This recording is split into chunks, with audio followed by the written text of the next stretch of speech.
ओम नमः शिवाय। अध्याय 9। निशुंभवत माता भगवती की आराधना और उनका ध्यान करते हुए इस प्रकार प्रार्थना करते हैं।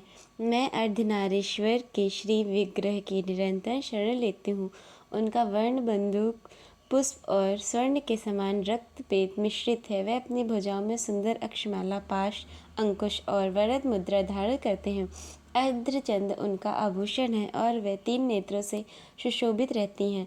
कथा को आगे बढ़ाते हुए राजा ने कहा, हे भगवान, आपने रक्त बीज के वध से संबंध रखने वाला देव चरित्र का यह अद्भुत महात्म्य मुझे बताया। अब रक्त बीज के मारे जाने पर अत्यंत क्रोध में भरे हुए शुंभ और निशुंभ ने जो कर्म किया उसे मैं सुनना चाहता हूँ।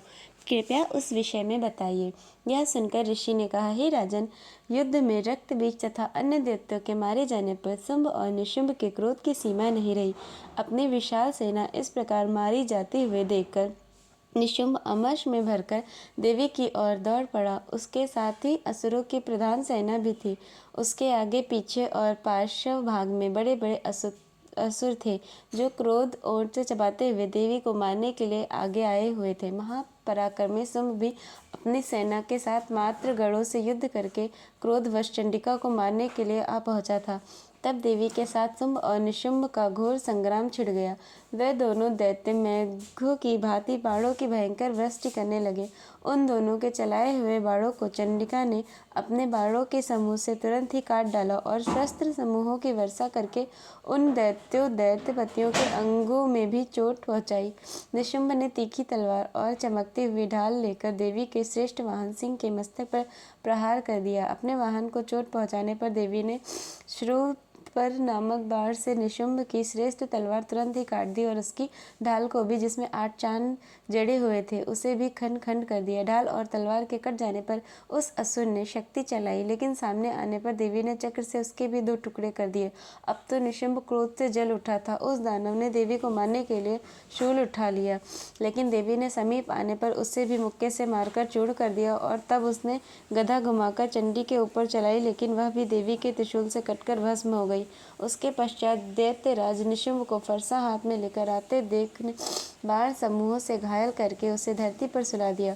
उस भयंकर पराक्रमी भाई निशुंभ के धाराशायी हो जाने पर शुंभ को अत्यंत क्रोध आया और अंबिका का वध करने के लिए वह आगे बढ़ा। रथ पर बैठे बैठे ही उत्तम आयुधों से सुशोभित अपनी बड़ी बड़ी 8 अनुपम भुजाओं से समूचे आकाश को ढककर वह अद्भुत दिख रहा था। उसे आते देखकर देवी ने शंख बजाया और धनुष के प्रत्यंचा का भी अत्यंत दूसरा शब्द किया।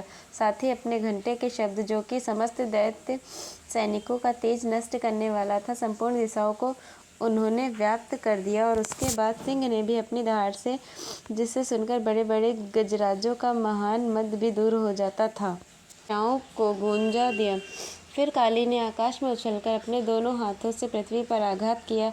उससे ऐसा भयंकर शब्द हुआ जिससे पहले के सभी शब्द शांत हो गए। तत्पश्चात शिवदूती ने दैत्यों के लिए अमंगलजनक अट्टहास किया। इन सभी शब्दों को सुनकर समस्त असुर थर्रा उठे, लेकिन शुंभ को बहुत क्रोध आया हुआ था। उस समय देवी ने जब शुंभ को लक्ष्य करके कहा, अरे ओ दुरात्मा, खड़ा रह, अभी रुक जा। तभी आकाश में खड़े हुए देवता भी बोल उठे, जय हो जय हो। शुंभ ने वहां आकर ज्वालाओं से युक्त अत्यंत भयानक शक्ति चलाई। अग्निमय पर्वत के समान आती हुई उस शक्ति को देवी ने बड़े भारी लुके से दूर हटा दिया और उस समय शुंभ के सिंहनाद से तीनों लोग गूंज उठे।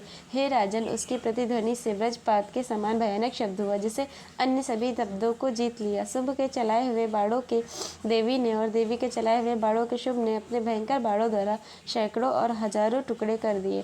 तब क्रोध में भरी हुई चंडिका ने शुंभ को शूल से मार दिया। उसके आघात से मूर्छित होकर वह पृथ्वी पर गिर पड़ा और इतने ही में ही निशुंभ को भी फिर से चेतना आ गई। उसने धनुष में हाथ में लेकर बाणों द्वारा देवी काली और सिंह को घायल कर दिया। फिर उस समय दैत्य राज ने 10,000 बाहें बनाकर चक्रों के प्रहार से चंडिका को आच्छादित कर दिया और तब दुर्गम पीड़ा का नाश करने वाली भगवती दुर्गा ने कुपित होकर अपने बाणों से उन चक्रों और बाणों को काट गिराया। यह देखकर निशुंभ दैत्य सेना के साथ चंडिका का वध करने के लिए हाथ में गदा लेकर बड़े वेग से दौड़ पड़ा। उसके आते ही चंडी ने तीखी धार वाली तलवार से उसकी गदा को शीघ्र ही काट डाला। तब उसने शूल हाथ में लिया। देवताओं को पीड़ा देने वाले निशुंभ को शूल हाथ में लिए आते देख चंडिका ने वेग से चलाए हुए अपने शूल से उसकी छाती को छेद डाला। शूल से विदर्भ हो जाने पर उसकी छाती में एक दूसरा महाबली और महापराक्रमी पुरुष निकला। उस सब निकलते हुए ही पुरुष की बात सुनकर देवी ठाकर हंस पड़ी और खड्ग से उन्होंने उसका मस्तक भी काट डाला। फिर तो वह पृथ्वी पर गिर पड़ा। तदनंतर सिंह अपनी दाढ़ों से असुरों की गर्दन कुचलकर खाने लगा। यह बड़ा भयंकर दृश्य था। उधर काली और शिवदूती ने भी अपने दैत्यों को भक्षण आरंभ कर दिया। कौमारी की शक्ति से विदर होकर कितने ही महादैत्य नष्ट हो गए। ब्राह्मणी के मंत्रपूत जल से निस्तेज होकर कितने ही भागने लगे। कितने ही दैत्य महेश्वरी के त्रिशूल से छिन्न भिन्न होकर धाराशायी हो गए। वाराही के थूथन से आघात से कितने ही पृथ्वी पर गिर पड़े। वैष्णवी ने भी अपने चक्र से दानवों के टुकड़े टुकड़े कर दिए। इंद्र के हाथ से छूटे वज्र से भी कितने ही प्राणों से हाथ धो बैठे। कुछ असुर नष्ट हो गए, कुछ उस महायुद्ध से भाग गए और कितने ही काली, शिवदूती और सिंह के ग्रास बन गए। इस प्रकार श्री मार्कंडेय पुराण में सार्वरिक मनवंतर की कथा के अंतर्गत देवी महात्म्य में निशुंभ वध नामक 9वां अध्याय संपूर्ण हुआ। आइए अब हम दुर्गा सप्तशती के 10वें अध्याय का श्रवण करते हैं। 10वां अध्याय शुंभ वध कथा आरंभ करने से पहले देवी भगवती दुर्गा का ध्यान करेंगे। मैं मस्तक पर अर्धचंद्र धारण करने वाली शिव शक्ति स्वरूपा भगवती कामेश्वरी का हृदय में चिंतन करते हुए तपाए हुए स्वर्ण के समान सूर्य, चंद्रमा और अग्नि, यही तीन उनके नेत्र हैं और वे मनोहर हाथों में धनुष, बाण, अंकुश, पाश और शूल धारण किए हुए। कथा को आगे बढ़ाते हुए ऋषि ने कहा, हे राजन, अपने प्राणों के समान प्यारे भाई निशुंभ को मारा हुआ देखकर और सारी सेना का संहार होता जान शुंभ ने कुपित होकर कहा, अरे ओ दुष्ट दुर्गे, तू बल के अभिमान में आकर झूठ मूठ का घमंड कर रही। तू बड़ी मानिनी बनी हुई है, लेकिन दूसरी स्त्रियों के बल का सहारा लेकर लड़ती है। उसकी यह बात सुनकर देवी ने कहा, ओ दुष्ट, मैं अकेली ही हूँ। इस संसार में मेरे सिवा दूसरी कौन है? देख, यह मेरी ही विभूतियाँ हैं, अतः मुझ में ही प्रवेश कर रही। तत्पश्चात ब्राह्मणी आदि समस्त देवियाँ अंबिका देवी के शरीर में लीन हो गई। उस समय केवल अंबिका देवी ही रह गई और तब देवी ने कहा, मैं ऐश्वर्य शक्ति से अनेक रूपों में यहाँ उपस्थित हुई हूँ। उन सभी रूपों को मैंने अब समेट लिया। अब मैं अकेली ही युद्ध में खड़ी हूँ। अब तुम भी स्थिर हो जाओ। तत्पश्चात देवी और शुंभ दोनों में सभी देवताओं और दानवों के देखते देखते भयंकर युद्ध छिड़ गया। बाणों की वर्षा और तीखे शस्त्रों द्वारा दारुण अस्त्रों के प्रहार के कारण उन दोनों का युद्ध सभी लोगों के लिए बड़ा भयानक प्रतीत हुआ। उस समय अंबिका देवी ने जो सैकड़ों दिव्य अस्त्र छोड़े, उन्हें दैत्यराज शुंभ ने उनके निवारक अस्त्रों द्वारा काट डाला। इसी प्रकार शुंभ ने भी जो दिव्य अस्त्र चलाए, उन्हें परमेश्वरी ने भयंकर हुंकार करते हुए खिलवाड़ में ही नष्ट कर दिए। तब उस असुर ने सैकड़ों बाणों से देवी को आच्छादित कर दिया। यह देखकर क्रोध में भरी हुई उन देवी ने भी बाण मारकर उनका धनुष काट डाला। धनुष कट जाने पर फिर दैत्यराज ने शक्ति हाथ में ली, लेकिन देवी ने चक्र से उसके हाथ की शक्ति को भी काट गिराया। तत्पश्चात दैत्यों के स्वामी शुंभ ने 100 चांद वाली चमकती हुई ढाल और तलवार हाथ में लेकर उस देवी पर धावा बोल दिया। उसके आते ही चंडिका ने अपने धनुष से छोड़े हुए तीखे बाणों द्वारा उनकी सूर्य किरणों के समान उज्जवल ढाल और तलवार को तुरंत काट गिराया। फिर उस दैत्य के घोड़े और सारथी मारे गए। धनुष तो पहले ही कट चुका था। अब उसने अंबिका को मारने के लिए प्रयास करते हुए भयंकर मुद्राएं हाथ में लिया। उसे आते देखकर देवी ने अपने तीक्ष्ण बाणों से उसका मुद्रण भी काट डाला। इतना होने पर भी वह असुर मुक्का तानकर बड़े वेग से देवी की ओर झपट पड़ा।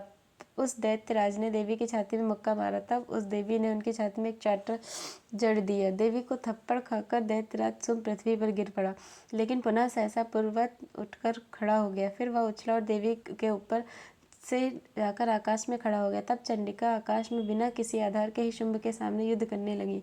उस समय दैत्य और चंडिका आकाश में एक दूसरे से लड़ने लगे। उनका यह युद्ध पहले सिद्ध और मुनियों को विस्मय में डालने वाला हुआ। फिर अंबिका ने शुंभ के साथ बहुत देर तक युद्ध करने के पश्चात उसे उठाकर घुमाया और पृथ्वी पर पटक दिया। पटक के जाने पर पृथ्वी पर आने के बाद वह दुष्ट आत्मा दैत्य पुनः चंडिका का वध करने के लिए उनकी ओर वेग से दौड़ा। तब समस्त दैत्यों के राजा शुंभ को अपनी ओर आते देखकर देवी ने त्रिशूल से उसकी छाती को चीरकर उसके पुनः पृथ्वी पर गिरा दिया। देवी के शूल की धार से घायल होने पर उसके प्राण उड़ गए और वह समुद्रों, द्वीपों और पर्वतों सहित संपूर्ण पृथ्वी को कांपाता हुआ भूमि पर गिर पड़ा। उस दुरात्मा के मारे जाने पर संपूर्ण जगत प्रसन्न और पूर्ण स्वस्थ हो गया। आकाश स्वच्छ दिखाई देने लगा।